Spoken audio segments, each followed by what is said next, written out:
tell a lot about with my family as much as possible. Lewis and his wife Elsie, they come from Germany. Now he's a butcher by trade. So they go into a neighborhood like this and buy an extra big lot.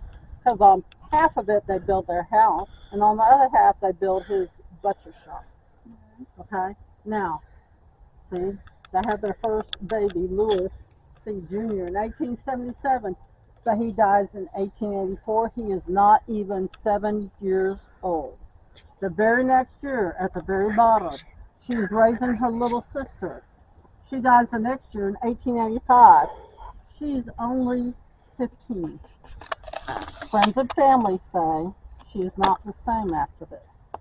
Now, there is no Monday Night Football or Astros, ladies, so we're having a baby every 18 months to 2 years. She has 6 more children. Her youngest, though, her last baby's baby Caroline. Do you see her? She's on the bottom. She dies when she's 3 months old. I would tell you that this woman is very depressed and had postpartum depression. That's depression you get about 3 months after a baby is born. Now, Lewis is working after dinner one night. He's had a busy day. He goes back to his butcher shop right next door to the house and is cleaning. He goes back to the house for a drink of water or a beer, and he sees his little 10-year-old daughter, Ella. She says, Mommy is putting something in our wine. Now, on cold, chilly nights, okay, your mom or dad might bring you into the kitchen, give you a little glass of red wine. Remember, we have no heating except fireplaces. There's no central heat. You don't want a fireplace in the kids' bedroom necessarily, especially with boys. They're very curious. They're going to play with that fire. So you give them a little glass of red wine to keep them warm and make them sleepy, okay? So she tells her dad, Mom is putting something weird in our wine. He tells her, quit fibbing or you're going to get a spanking. He goes back to his butcher shop. Just a few minutes later, he hears all this screaming and crying. He runs back to the house. These 4 very precious children are dead. She has split their lid. She has put arsenic in their wine. Now, there's another child, an older daughter, okay? She's drunk the wine, but she is still breathing. Now, in 1894, Galveston's one of the first cities in Texas to have phones, okay? He calls Lewis, the husband, his family doctor who lives in the neighborhood. He comes racing over in his horse and buggy.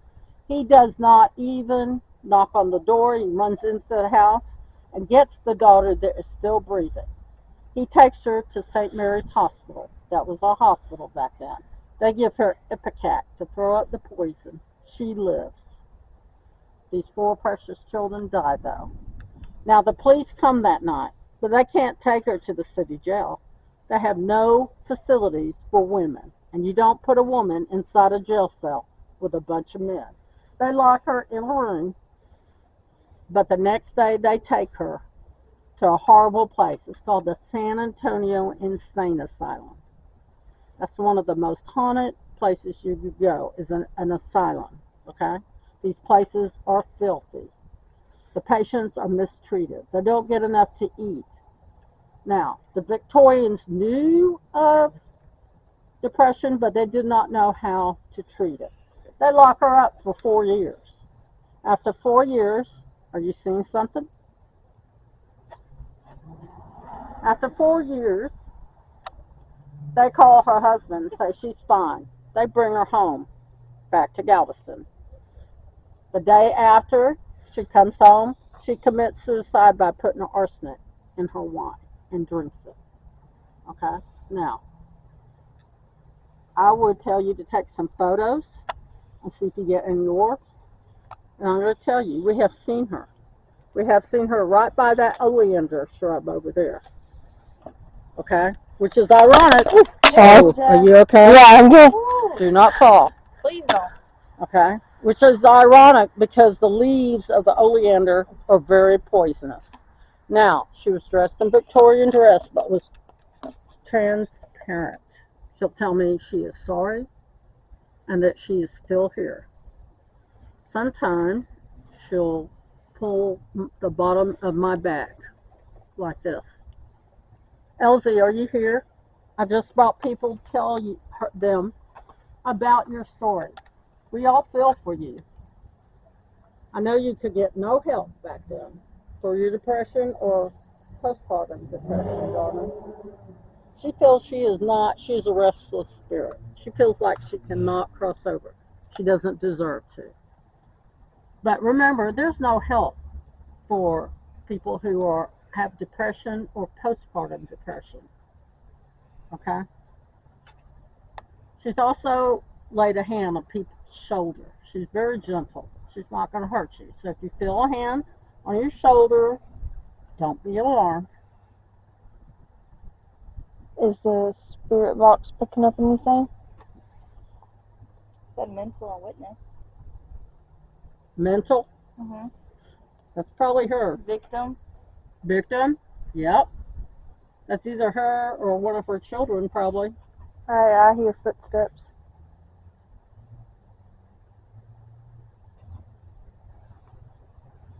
There was one behind Taylor.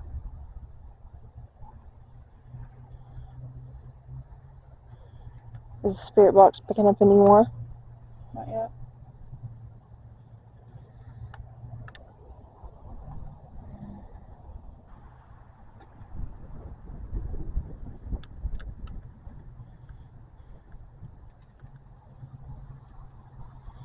Okay. I'm going to take you to my favorite woman's grave in Galveston history. She was a badass. You'll love her. We do like some badasses. Yes. She was. Is your arm still hurting? Really, she has bad. This lady's tombstone, this is Catherine Sherman. Sometimes we'll see a column of mist beside her tombstone, which I think is her. Now, what she did during the Texas Revolution is she... Oh, I just seen something move. Where? Back there. Recording. Wow. Yeah. Yeah. We are recording. I don't know. I seen it in the camera move. It's towards that cross over there. Oh, wow. She nursed the wounded soldiers from the Texas Revolution right off the battlefield while bullets are whizzing around her head. Hers? Hers? Yes. I'm trying to talk about her story. Catherine Sherman. Catherine, are you here? Can you tell us anything? Talk about how brave you were, darling. I'm not sure I would be that brave. Oh, there's a person. There's a person, yeah. Oh, that might have been what I saw then. Yeah, yeah. Take your time, guys. I don't have a hot day after this, so it's cool. I just want to point out a grave here. This man served in the Spanish-American War. So guys, I've cleaned my camera off 6 times. I've done everything I can, no matter what I do. Every time I point the camera into the cemetery, it's showered with orbs. And I kept wanting to say maybe it's dust, but blue freaking dust. If it was dust, it wouldn't be so close to the camera. Does that make sense? Yeah. It's almost like it's in front of you. If it was dust, it's not going to be Like that. Yeah, the flash isn't going to refract like that. Yeah, so Does that make sense? yeah, so That's definitely not dust. no, that's orbs.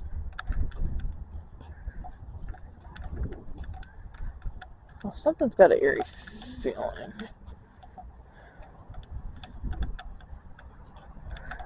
Almost perfect condition. Now, sometimes you might see an empty spot in a cemetery. This is not empty. If you started digging, you'd come across at least 3 levels of coffins. This is 1839. The first markers in this cemetery, I can guarantee you, were wooden crosses with their names carved in them. So 1839, that's been more than a minute ago. Those have eroded over time, gone back to the soil. Or Their tombstones were buried if they didn't raise them, if the families didn't pay to raise them. So that's not empty. It's full of dead people. Okay? But people put all kinds of symbols on these tombstones. I want to take you through it. Right. This is especially touching. The left one says, "Our baby." The right one says, I believe it says Ruth. Now, these are from the same family. They were sisters. So probably what happened is one of them caught a disease first, and it spread throughout the whole family, and these two sisters died. Now, the family had these hand carved, the wreaths have different flowers all over them, okay? So the family spent a lot of money to have these hand carved, okay? Now I'm going to show you a mausoleum that's really cool. We're going to talk about that here. In order to build a mausoleum, you had to have a little money. This is the mausoleum of George Brains. He's not the one that had some money. It was his wife who's buried there. After 10 children, they had a serious disagreement. Okay? Now, I can't find what that disagreement exactly was, but I did find a clue. He owned a saloon on the Strand. So what do you have in a saloon? You got saloon girls serving drinks. I think she found out that he had a girlfriend. Okay? So, he dies in 1888. He is buried by himself in this mausoleum. When his wife died in 1890, before she dies, she tells her children, "Do not bury me in that mausoleum with that man. I'll come back and haunt you." So they bury her there. Okay? So be careful. Don't cheat on your woman. Now you can see this is needs some attention. Most of mausoleums from the 18 and early 1900s were built of brick, then stucco, and painted white. So from a distance, it would look more expensive, like stone. Okay? And this one has been raised twice, but not the last time. Okay? And so the Cemetery Society, we just stuck that wooden piece of wood on it. Okay? And we try to redo stones that the vandals have broken. We're working on that one right now. Okay? But somebody from the family's been around because there are some flowers put here. Now I want to talk about this little grave. Jenny. Remember, ladies, in the old days we had our babies at home, hopefully with a midwife, but not always. And even then, sometimes things went wrong. This says, "My dear wife and little baby." This woman died in childbirth, and so did her baby. The husband had this rose carved on it. It means deep abiding love. And at the very bottom, he had a rosebud put on there for the baby. So if you know how to decode these symbols, you can read what they are trying to tell you. Okay? Because a Victorian could have walked through these cemeteries and just told us all kinds of things. Okay? All over Texas, you're going to find this type of tombstone. This is Mr. Cherry. He fought in the Texas Revolution. In 1836, we got our independence, Texas did, from Santa Anna and Mexico. Okay? And in 1836, our centennial, the Texas Historical Society had all these tombstones made for anybody who was involved in the Texas Revolution. They're out of granite. They had that Texas star and the wreath of laurel leaves. Now, there are two exceptions to this rule. The defenders of the Alamo, their bodies were partially burned and their remains scattered. So they don't have one of these. And Colonel Fannin and his men. they were massacred after they had surrendered. Okay, their bodies are just buried in a mass grave with their own memorial. Okay, so you'll see these all over Texas. Everybody got one that had anything to do with the Texas Revolution. Now I'm going to take you over to Little Albert's grave. It's the oldest tombstone I have found in these cemeteries. Come on this side. This is who I thought I got, that little spirit sitting on a monument over there. This is Albert Roberts' grave. He died in 1839. He was only 5 years and 7 months old. Okay. Now that used to be a lamb on top, but some vandals cut the head off and took it. Okay. Now sometimes, if I have like a 5 or 6 year old little boy, we'll see little Albert peeking out from behind the tombstones. He sees me almost every night, but he's wondering what you weirdos are doing in the cemetery. Yeah, that's right. So, I want to tell you about this mausoleum. This was built in 1876. Now, this family had come to Galveston and probably invested in the beef chicken and probably cotton too. And so, this is one of the biggest mausoleums in the cemetery. Okay? So, we're going to walk up that. We're going to check out the back first, then the front.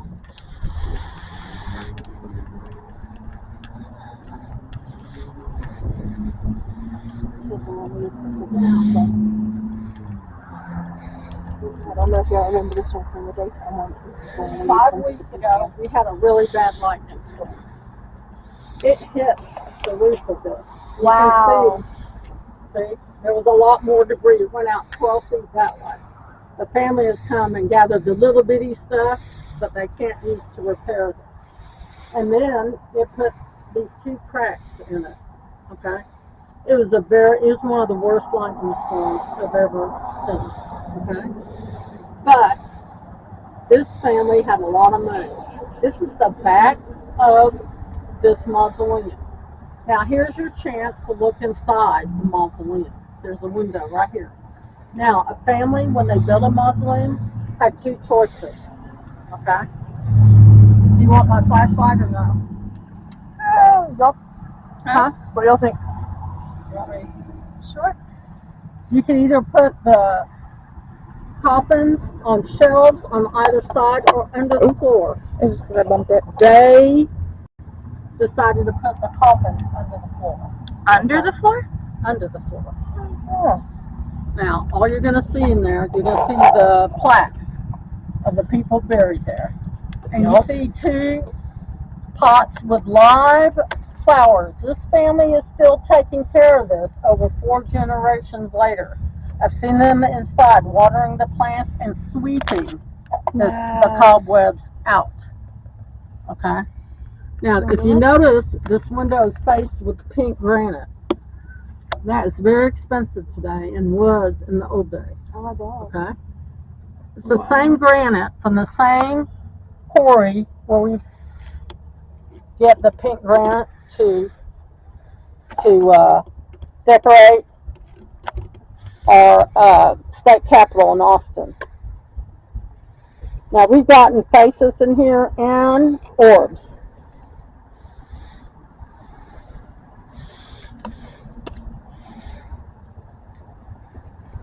Y'all want to take a look? This is very rare to be able to look inside a mausoleum. Okay. And this, you can tell pump battery and get sucked. glass is Yeah, very don't lose thick that. because vandals have thrown rocks, and somebody's used this for BB gun practice. Wow. This is where all these pox marks come from. Okay. Now we're going to go to the front. It is beautiful, and I want to show you some more beautiful things about it. I love this.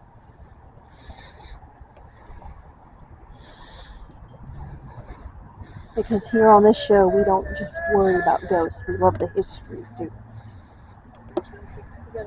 Granted, we love the ghosts too.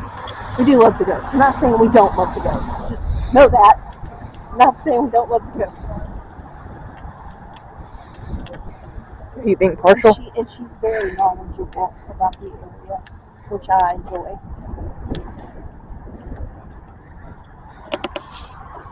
This is one of the fanciest, largest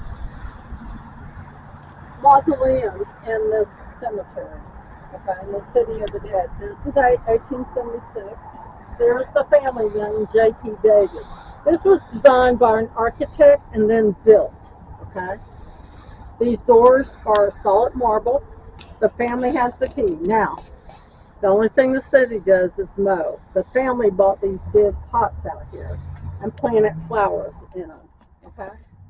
Now, some of you are tall enough, sir. There's no glass. There's just screen. You could step up and point that flashlight and see even more. Now, in the old days, it was a tradition to go to your family's tombstone or mausoleum and have a picnic lunch after church on Sunday when it was nice weather. Okay? So that's what they used to do. They used to have a wrought iron table and chairs in here, and they'd open these doors and have a picnic with their deceased relatives. Anybody else want to look? Okay. Go ahead, Jess. You didn't take a look in the other one. I'll hold it. Which one do you want me to hold it? Stand up on them tippy toes. You can do it. Yeah, you got to.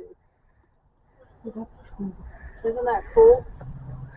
So this probably would cost you the price of a not very big house, but at least 3 bedrooms too. So it's over probably $200,000 if you wanted to build this today. So start saving your money. Noted. Now,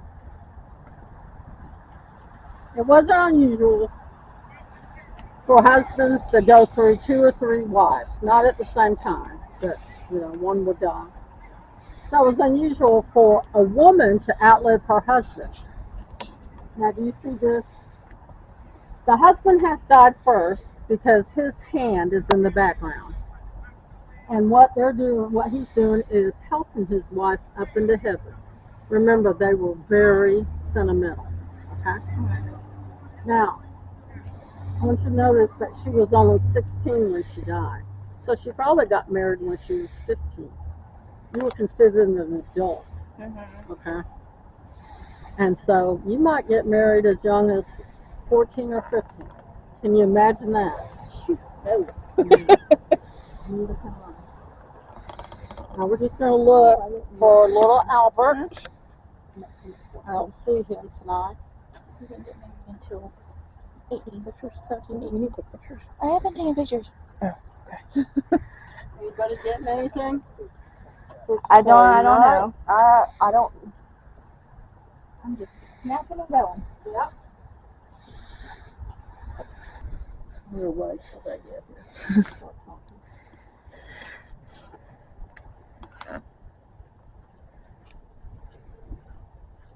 She got something. What'd she get? So she was taking a picture. Yeah. 1 minute there's nobody by the headstone. Right. And then there's that one. Right. And then that one right here. This piece of the picture is missing. Oh my gosh. It sure is. And she's taking them simultaneously. Yeah, just one and then another. See, that's straight. And now look. What's that light above it? It's probably that light over there. That yellow. Yeah. It's not the The moon. street light? The moon. Yeah, the street light. Yeah. Something's right by it. Wow. Okay, we're going to talk about this building. Now, remember what I said, all these cemeteries are full, but when the city cemeteries had room, you go to this office. You pick out your plot, you pay your money, and then they would write your name on that plot. Okay? Now, sometimes the whole family want to be buried together. You'll find the names of the family on the tomb, the curves. Okay, this is Kelso. So a whole family might get together and go in and get a big family plot like this. And after it was full, they put cement on top to keep the weeds from growing on the grave. Okay? Now, somebody that works in a mortuary told me this is called a family estate. Okay? So that's just another thing to know.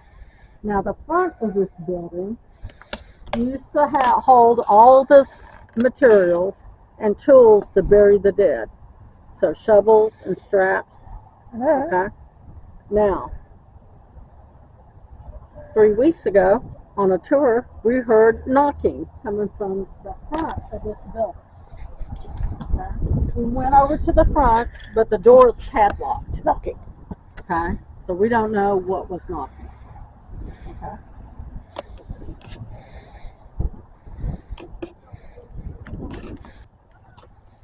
This is a tombstone for 3 people. It's very unusual because it's a cylinder. Now, originally there was quite a tall, like, urn on top where you could plant flowers. But some vandals came along and destroyed it. Okay? So, this is beautiful. And it's very unusual. Mostly tombstones are square or rectangle or something like that. Okay? But whoever had this done, it cost quite a bit of money. 3 graves. Well, I think it is marble. Because all the lettering on it, all the numbers are very clear and concise.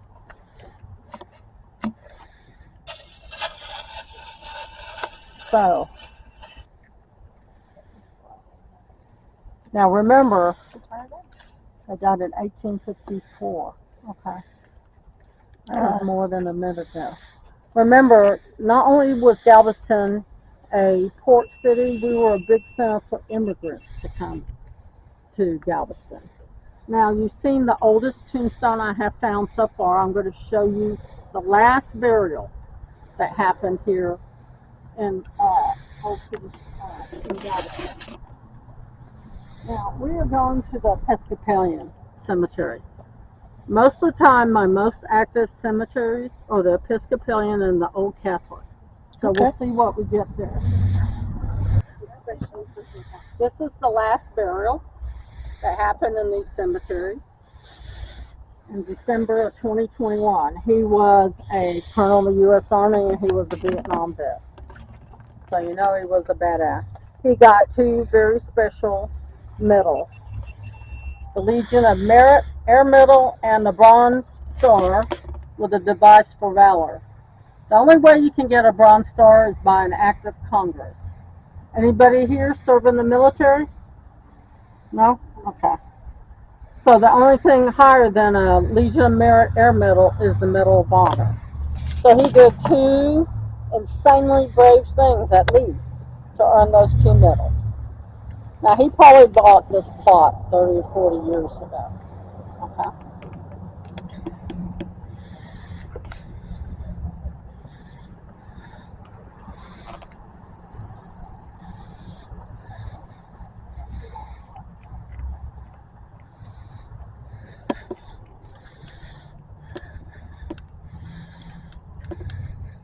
Remember, people are very religious.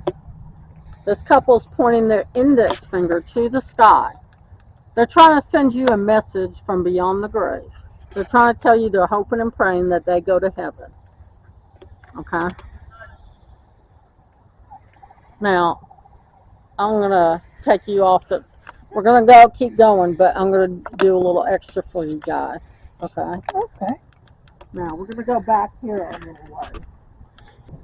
So we have all kinds of immigrants coming from around the world to immigrate to the United States here in Galveston. This woman, she was 16 when she came here from England. Her name was Elizabeth Percival. What she does is she leases or rents a 3-story house off the Strand, okay, on one of those side streets. She makes it into a boarding house, okay? Now, after she gets herself established, she marries a not very nice man who beats her and his own 2 daughters. So after one of these beatings, she packs herself up and her two stepdaughters, and they go live in her boarding house in one of the rooms. But in March of 1881, she's on her balcony watching the Mardi Gras parades go by when he sneaks up under her balcony and shoots her dead with a pistol. He only gets 2 years at Huntsville. Back in those days, you got nothing for killing your wife or girlfriend, but times have changed. So we put Mardi Gras beads on her grave to let her know she's not forgotten. Excuse me. A storage building that all kinds of people refuse to follow me to because they get creepy feelings. So do I. Oh. So let's go down there.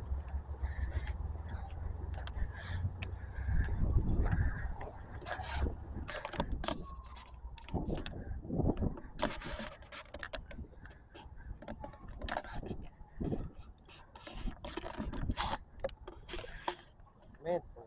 Charles Manson?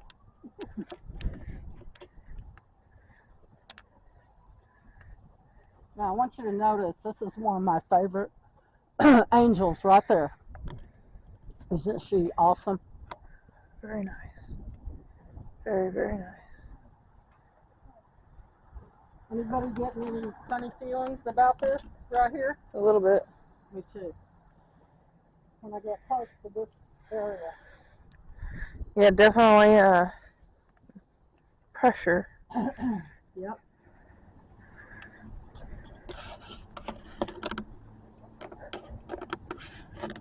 To me, this part is I get the most feelings here in a Catholic cemetery. I want to try to find that little drink. Uh-oh. I'll have to get my other flashlight on.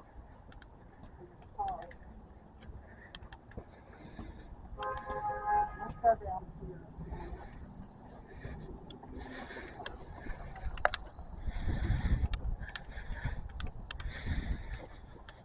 Here it is, right here. My flashlight's not working now. And feel it. It's out of zinc. Look how old it is. It's for a little baby. Okay. He's 1 year and 5 months old. So they could have ordered this from the Sears and Roebuck catalog. You could order almost anything. It changed the way people shop. Anybody? Let me. Oh no, I have to use my phone. Okay, there's a slight rise. This panel of the sidewalk has sunk, so step up. It's just enough to trip you if you're not being observant. Okay. She just Jess? fell on the whole. She just fell every cemetery I've gone to. Yeah. Just about. Oh, don't do it on my watch.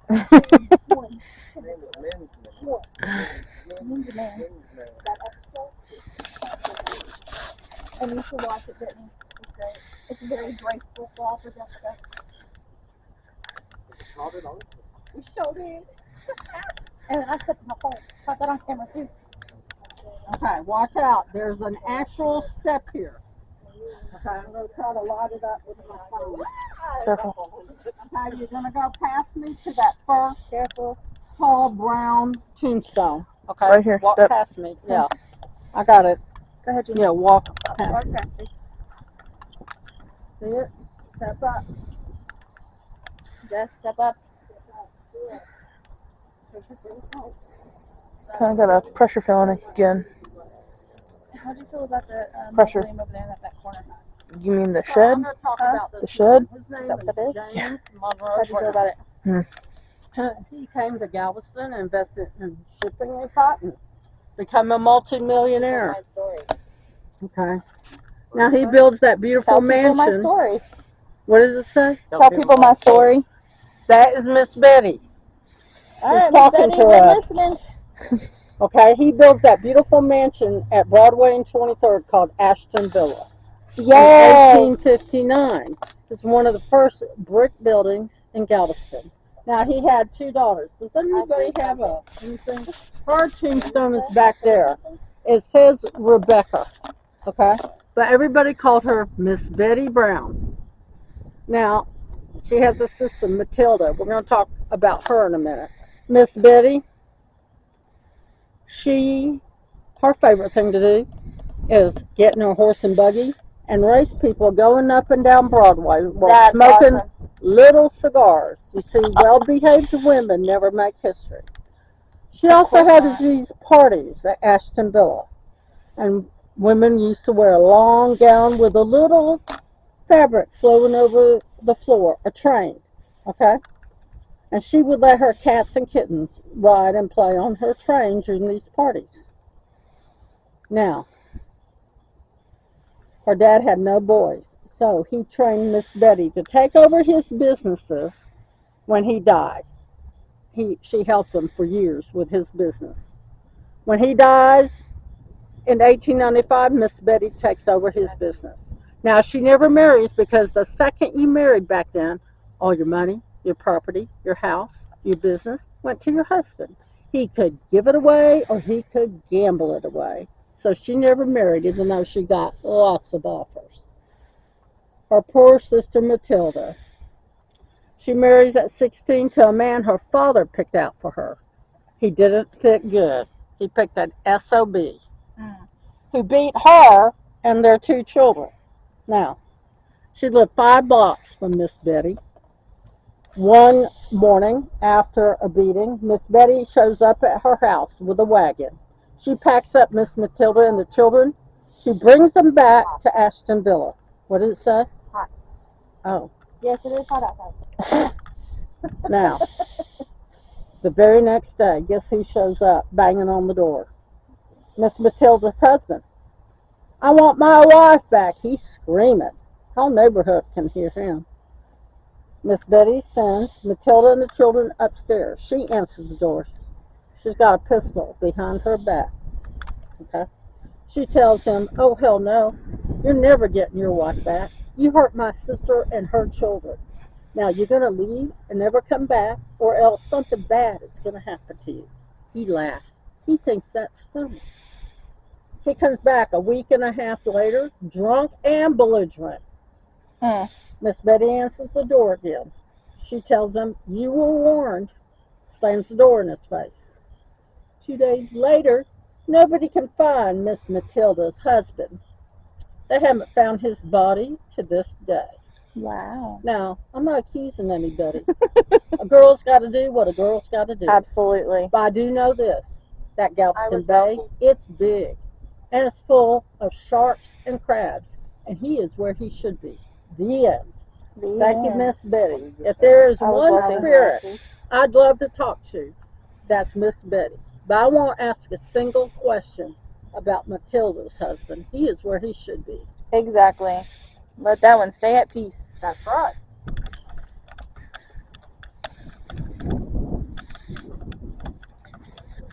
The night vision is on.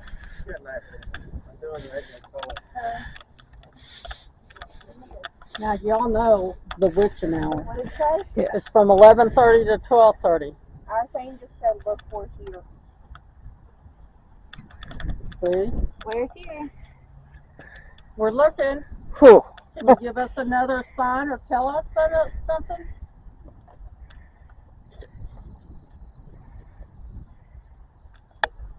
What are we looking for? 20? 20 what? Oh, it said 20. Mm-hmm. Can you talk to us, please? We're here out of respect. We love to hear new stories. We want to hear your story.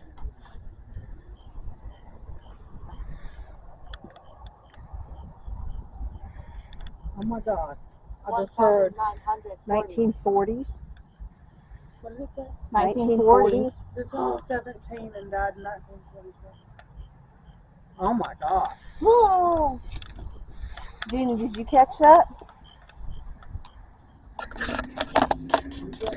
Just funny because I think this is the one that I stopped at a second ago and looked And our thing said 1940s. And because I noticed this. If you notice the design, it's different on top, and it says BHS. I don't know what that means, but so that's yeah. Ball High School. Oh, is that It says Ball High School underneath. okay?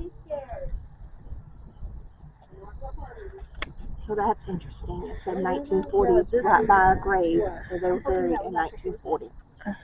So I think this app or this thing that she has on the phone is Yeah, it only goes back there that time. I need more time. To do what? I'm buying one memory stick because my memory stick only holds an hour worth of sleep. That's a tombstone that actually kind of. What was Somebody's that? watching You us. just went red for a second. 13. I think it's from over there. 13 Somebody's what? watching us. What did it say? 13. Check the gravestones. 1917, 1978, 1960. 37, 13. 13. what? July 13th, Holy cow. 1881. July 13th. Alright, we got an Ophelia. Is that your name? Oh, I get chill. What a beautiful name. Hargert. Ophelia.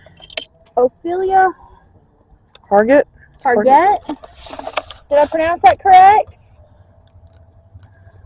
What a beautiful name, Ophelia. Yes. Me and you had the same birthday, July 13th. I don't see other people. Alright, let's keep I going. heard something. Let's keep going. Alright. That's odd. Alright. We'll see you She later. just Miss got Ophelia. somebody saying it's a secret.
Thanks for watching Ghost Spirits Legends Beyond. I'm your host, Jessica.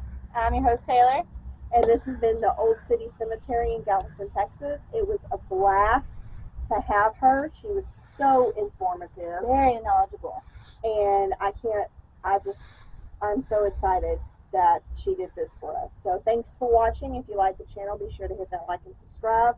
Also hit the notification bell so you know when we post another video. And Also, like and follow us on Facebook, Instagram, and now we have a TikTok. Please go check them out. this has been Ghost Spirits Legends and Beyond. Where we go beyond the normal.